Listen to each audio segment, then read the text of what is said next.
Look around you. Go to the mall. Go to the office. What do you see? You see a pandemic, a plague of pencils, men walking around with stacks of dimes for necks. It's pathetic. It's a biological target. A thin neck screams to the world, I am prey. I am easy to break. And deep down, you know I'm talking about you. In the animal kingdom, width is a warning.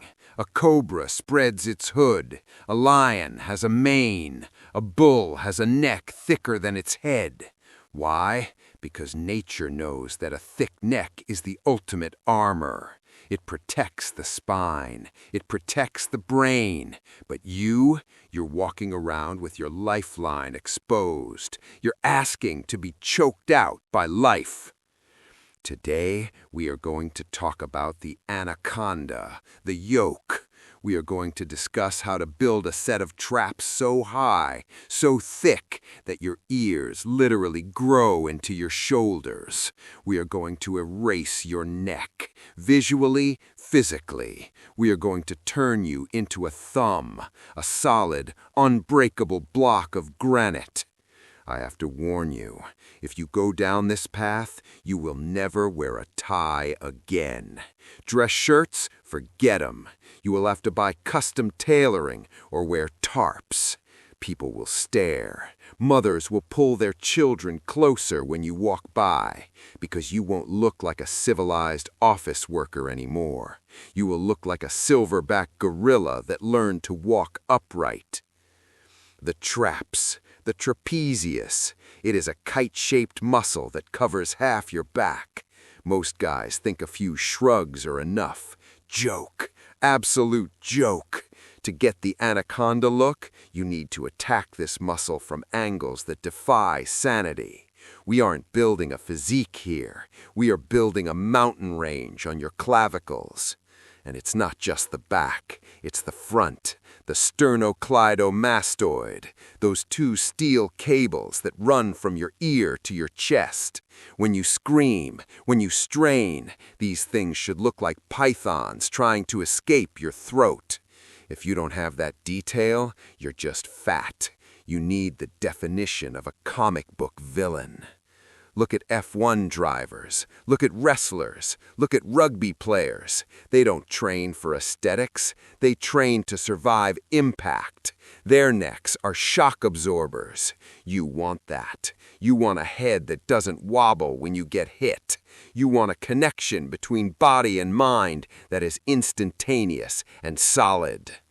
So how do we do it? How do we mutate? We use the iron halo, the neck harness.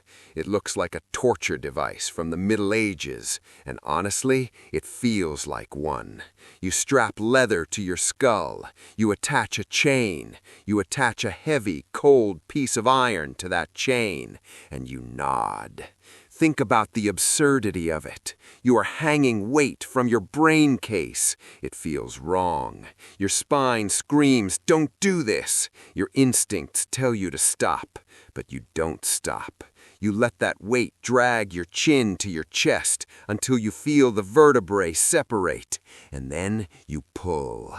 It's a different kind of pain. It's not like a bicep curl burn. It's a headache. It's a pressure behind your eyes. It's a panic response. You are literally choking yourself with muscle, but you have to love it. You have to find peace in that constriction. Neck curls, the bread and butter. Lay on a bench, put a 20-kilo plate on your forehead, yes, on your face, and curl, chin to chest. Do 100 of them. Your jaw will ache. Your throat will feel tight. You will look ridiculous in the gym. People will laugh. Let them laugh. In 6 months, they won't look you in the eye. The wrestler's bridge. No weights needed, just you, gravity, and the floor.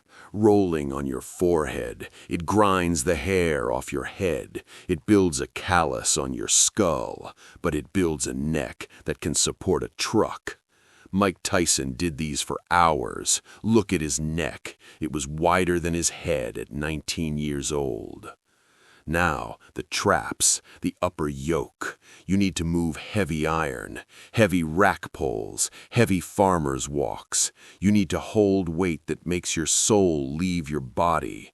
Your arms are just hooks. Your traps are the crane. You hold it until your vision goes blurry, until you see stars. The shrug. Don't roll your shoulders like a chicken dance. Straight up.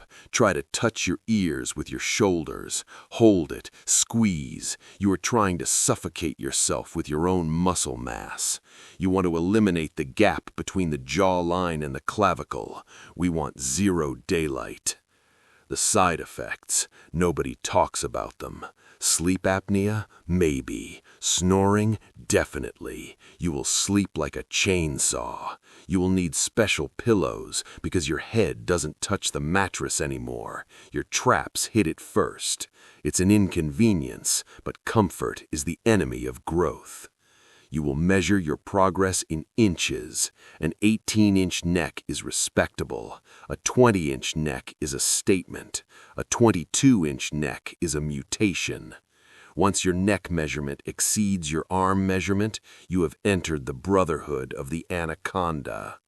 The risk. Is it dangerous? Of course it is. You are messing with the cervical spine. One bad move, one jerk, and you're paralyzed. That's the thrill, isn't it? Walking the line between becoming a monster and becoming a vegetable. You have to be precise, controlled violence, no ego lifting. Well, maybe a little ego. But a strong neck is insurance. Car crash, you walk away. Sucker punch, you don't even wobble. You are armoring the most vulnerable part of the human machine. You are turning your Achilles heel into your shield. Functionality. Imagine someone tries to choke you. They wrap their arm around your neck, but there is no neck. There is just a tree trunk of muscle. They can't compress the arteries. They can't crush the windpipe. You are choke-proof. You are a nightmare for anyone trying to control you. It's primal. It's dirty work. Leg day is hard, but neck training is weird. It's intimate. It's just you and the tension in your skull. It changes your face. It thickens the jawline by proximity. It pulls the skin tight.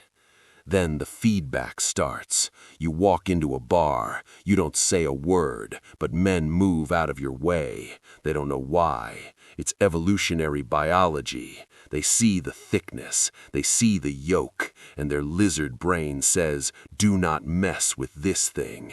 You project violence without being violent.